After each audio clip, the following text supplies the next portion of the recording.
Hello mga kaibigan, luto tayo ng gulay. Ito ay masustansyang gulay. Kasi tayo ay may sakit. Di ako lang pala. Ako ay may sakit kaya kailangan ko ng gulay lagi ang aking ulam. At saka yung green ng kulay. Kasi yung sakit ko ay sosyal. Yan.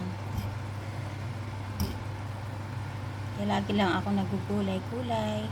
Yan ang aking ulam. Tapos ito tawag ito brompol man itawag dire. Oy, ambot lang sa ano. Bisaya, hindi ko masabi.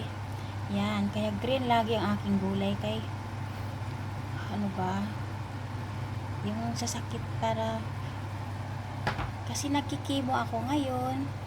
Kaya maganda itong gulay para daw lumakas ang kalusugan para panlaban sa kimo. At saka naglalaga din ako ng kamuti.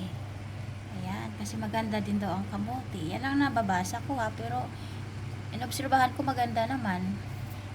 Kaya yun, kasi pero kailangan daw mga green na gulay, mga dahon-dahon, para kung nakikimo, malakas ang resistensya.